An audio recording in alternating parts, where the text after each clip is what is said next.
Assalamualaikum warahmatullahi wabarakatuh. Halo anak-anak, apa kabar kalian hari ini? Semoga semuanya dalam keadaan sehat ya.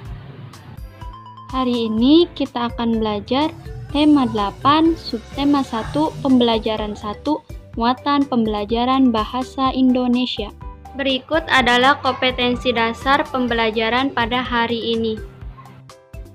Dari kompetensi dasar tersebut, kita akan belajar tentang cerita fiksi dan ciri-ciri cerita fiksi. Anak-anak, ibu mau bertanya, apa kamu senang membaca cerita? Apa cerita yang pernah kamu baca? Apa cerita yang terkenal di lingkungan tempat tinggalmu? Anak-anak, Udin dan keluarganya berasal dari Jawa Barat. Di Jawa Barat terdapat banyak tempat wisata, di antaranya Telaga Warna. Apa kalian pernah mendengar cerita asal mula Telaga Warna? Ayo kita cari tahu. Udin dan keluarga sedang berlibur di daerah asalnya, yaitu Jawa Barat. Di lingkungan tempat Udin di Jawa Barat terdapat tempat wisata Telaga Warna. Telaga Warna terletak di kawasan Puncak Bogor. Saat Udin berwisata di Telaga Warna, ayah Udin menceritakan asal mula Telaga Warna. Cerita asal mula Telaga Warna merupakan cerita turun-temurun yang terkenal di daerah tersebut. Bagaimana cerita asal mula Telaga Warna? Ayo kita membaca teks bacaan yang berjudul Asal Mula Telaga Warna. Asal mula Telaga Warna. Dahulu kala di Jawa Barat ada raja dan permaisuri yang belum dikaruniai anak. Padahal mereka sudah bertahun-tahun menunggu. Akhirnya, raja memutuskan untuk bertapa di hutan. Di hutan, raja terus berdoa kepada Yang Maha Kuasa. Raja meminta agar segera dikaruniai anak. Doa raja pun terkabul. Permaisuri melahirkan seorang bayi perempuan. Raja dan permaisuri sangat bahagia.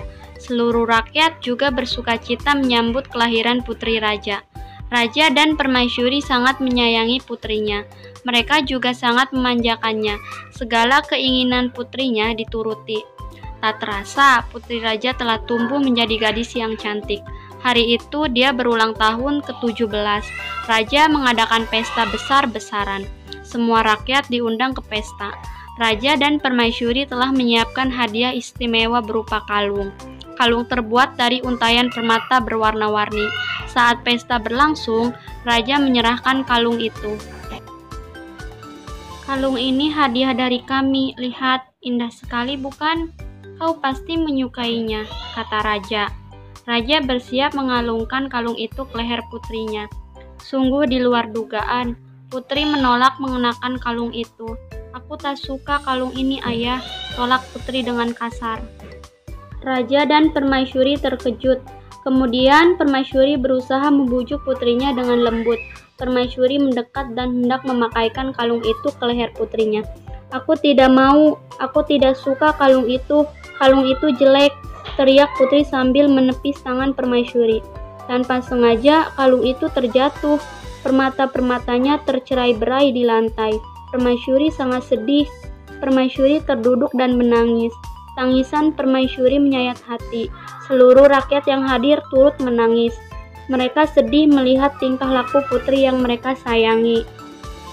Tidak disangka air mata yang tumpah ke lantai berubah menjadi aliran air. Aliran air menghanyutkan permata-permata yang berserakan. Air tersebut mengalir keluar istana dan membentuk danau. Anehnya, air danau berwarna-warni seperti warna-warna permata kalung putri. Kini danau itu dikenal dengan nama Telaga Warna. Sekarang mari kita jawab pertanyaan-pertanyaan berikut ini. Yang pertama, siapa tokoh-tokoh yang terdapat dalam cerita? Tokoh-tokoh yang terdapat dalam cerita yaitu raja, permaisuri, putri raja, dan rakyat. Yang kedua, di mana raja melakukan pertapaan? Raja melakukan pertapaan di hutan. Yang ketiga, apa hadiah yang disiapkan raja dan permaisuri untuk ulang tahun putrinya?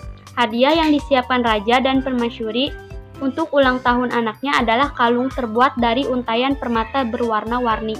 Yang keempat, mengapa permaisuri bersedih dan menangis? Karena putrinya tidak mau menerima kalung yang telah disiapkan sebagai hadiah ulang tahun. Saat permaisuri akan memakaikan kalung itu di leher putrinya, putri menepis tangan permaisuri, sehingga kalung jatuh dan permata-permatanya tercerai-berai di lantai. Yang kelima, bagaimana sifat putri dalam cerita tersebut. Sifat putri dalam cerita tersebut yaitu tidak menghargai pemberian orang lain, tidak sopan dan kasar. Sifat-sifat tersebut tampak ketika putri tidak menyukai kalung hadiah dari raja dan permaisuri. Anak-anak, cerita Telaga Warna ini merupakan cerita fiksi. Apa itu cerita fiksi? Cerita fiksi adalah rekaan atau khayalan pengarang. Isi cerita dapat murni berasal dari khayalan pengarang, tetapi juga dapat berdasarkan fakta. Cerita fiksi yang dikarang berdasarkan fakta diperoleh dari berbagai pengalaman, baik pengalaman diri sendiri maupun pengalaman orang lain. Kemudian, pengalaman tersebut diolah menjadi bahan cerita yang menarik. Ciri-ciri cerita fiksi. Yang pertama merupakan cerita rekaan atau cerita nyata yang diolah oleh pengarang. Yang kedua bertujuan untuk menghibur dengan menceritakan suatu peristiwa. Yang ketiga disajikan dalam alur cerita. Yang keempat menggunakan bahasa yang komunikatif. Yang kelima menggunakan bahasa tidak baku. Sekian materi yang dapat Ibu sampaikan. Wassalamualaikum warahmatullahi wabarakatuh.